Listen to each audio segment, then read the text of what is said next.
fresh off from our Kasiguran trip. You can put me in the trash can, throw me on the sidewalk, drop me at the crossroads, sell me at the thrift shop. I don't really care where you send me, send me, send me.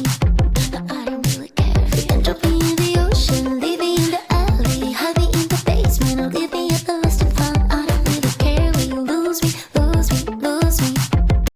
Dito agad ako sa Top Fit. Sila ang nagpapadala ng mga low bag na nakikita nyo nakalagay dito sa Bosch DS525X. And today, kasi maraming pang kulang sa motor na to. Though, I'm pretty satisfied with the way it looks. Pero, syempre, if meron ka pang pwedeng idagdag para sa ikabubuti ng riding mo or ng sambayan ng Pilipinas, let's do it. So again, we're here at Top Fit. And come check it out kung ano ang ilalagay pa dito sa Bosch DS525X.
Ayan na, nakita nyo na mga katoto. This is the Lobo L12 ng, of course, Lobo. Nakita nyo yung difference kanya, di ba? Pinakita ko yung lumang Oxlite and then now, sabi mo sa ninyo, ilang percent pa lang yan?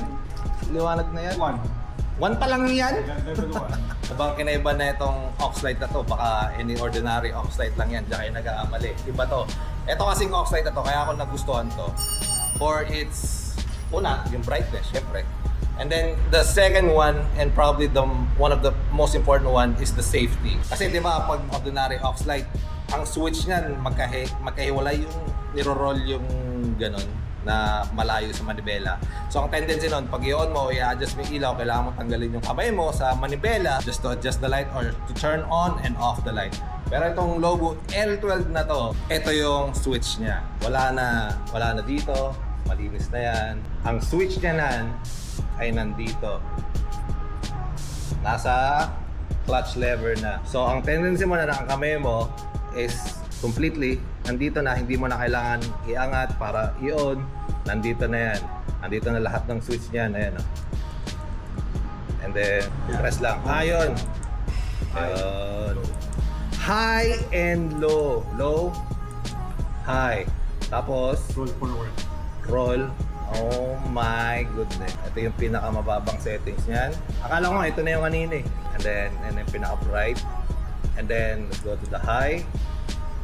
Ito yung low. Sorry, so ninyo, yung low, nako-control din yung high and low. Yes. Ayan, so ito yung Parang nakakontrol ang brightness ng doon. So ito yung pinaka-low ng ano, na naka-high na ah. Tapos ito na yung partida, ang lakas pa ng ano niya na. Ayan ang ano niya na. Ito yung pintuan nila.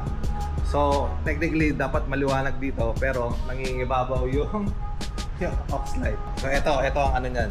Ito ang pinaka-key feature ng ilaw na yan. Andito ang switch niya. Meron tayong passing. So kahit naka-off ka, option mo naka-off ka. So you have option here. Pero since mas maliwanag yung ilaw natin, mas magandang ito na lang gamitin mo sa passing. So, passing lang yan. Naka-off yan ha mga toto. Naka-off yan. Now to on, di ba yun nga, Press. when nag-blink na yellow, that means standby. So may power ka, naka-standby. Kaso alam mo may kuryente yung ilaw natin. Okay. Pagka solid yellow, that's low. And then blinking one here, there are 4 parang cubes or boxes. Yeah. Blinking one, that's level 1 sa brightness. Pag inangat ko ng konti, solid 2, 3, 4, So, 5, 6, 7, 8. So ito yung brightness natin sa low mode. 8 pala yan.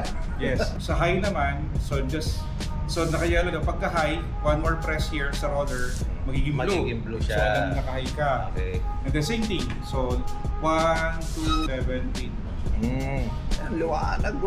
Imagine mo na lang sa gabi pa yan. Layo na. Sobra. So, meron dito warning, parang blinker. Pero ang tawag natin doon warning light. Pagka warning light, you have to press both the passing light saka itong roller. 1, 2, magre-red.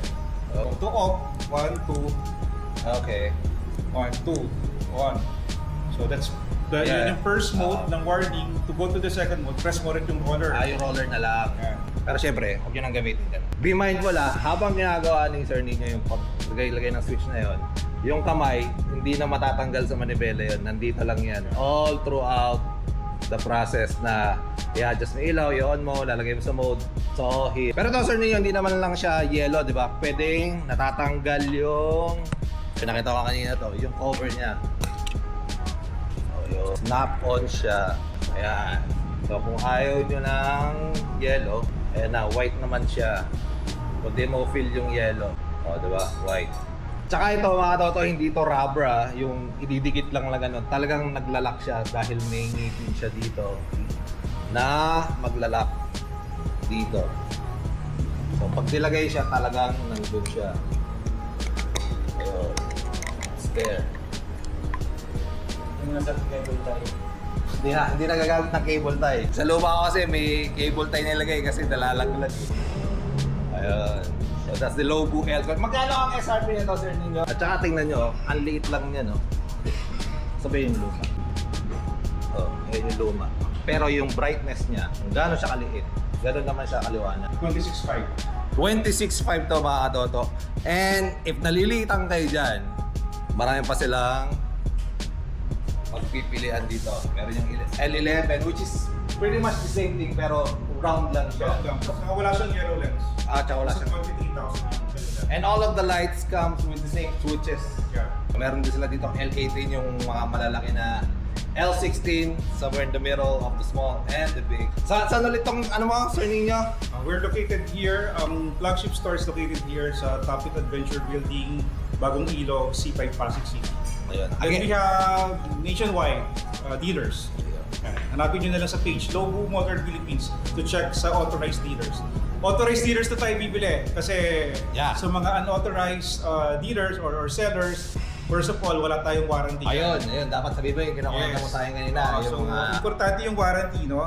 Second is, kung defective yung unit or fake yung unit, so yan, definitely marami tayong problema. So, buy only sa authorized dealers. Ayun. Johar, nung pinakita ko sa inyo before, nung kinabit yung mga bugs niya sa DK Moto Shop, isa sa official dealer ng Lobu.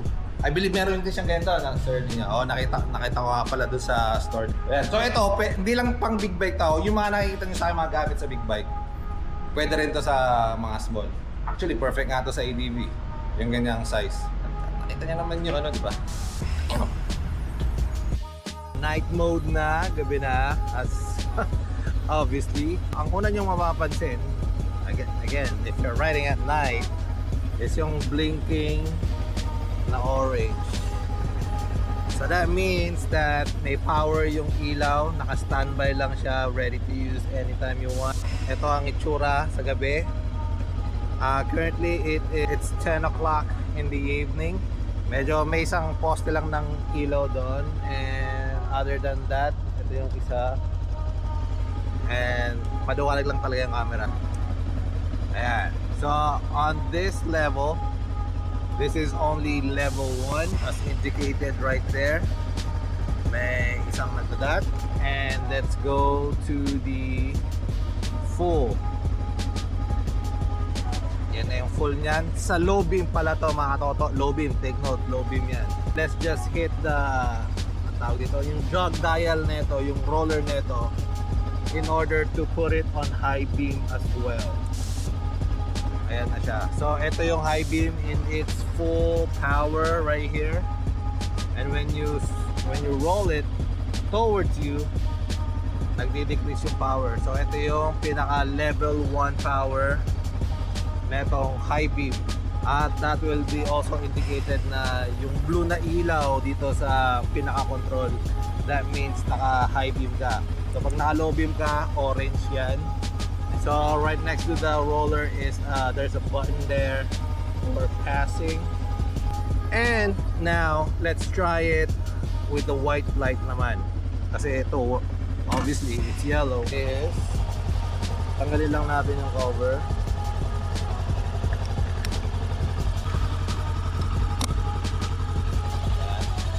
So this one is all white now. Yan, this is just low power, high power on high beam. Ito naman ang low beam niya on high power. At ito naman yung pinaka low beam niya. Pinaka low power naman sa low beam. High again, high beam on high power. O, diba? Kita pati kaluluwan ng multo dyan. Again, thank you Top Fit and Lobu. Damn, ang liit lang yan. Nakita nyo kanina. Pero ganyan ang power. Damn!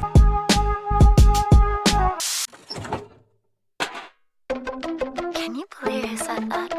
Like, how cute.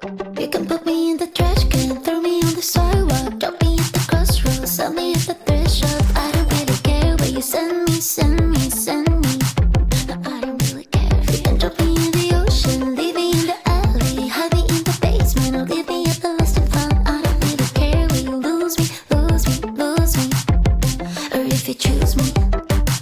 I'm a genius, didn't even graduate, don't have a blue check, not verified, but when I go out, I feel satisfied. Cause I'm hot and pretty and I got nice. Hot and pretty and I got nice teeth. Hot and pretty and I got nice. If I die happy. Hot and pretty and I got nice. Hot and pretty and I got nice teeth. Hot and pretty and I got nice. If I die happy. All these dummies on my DMs. Oh my god, I see them. Do you think I read them? If I did, I'd leave them on red.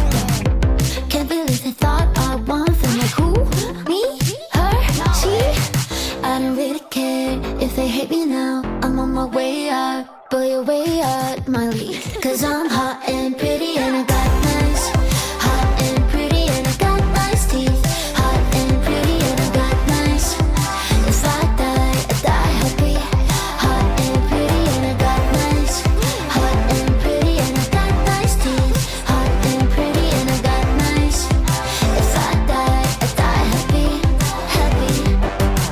On the coffee you spilled, the text you never sent. Play this full of feelings where you never listen to the outfit that you loved, but your ex couldn't bear. Yeah. On the top you never closed. Maybe you shared. Drug that went too far. Crashing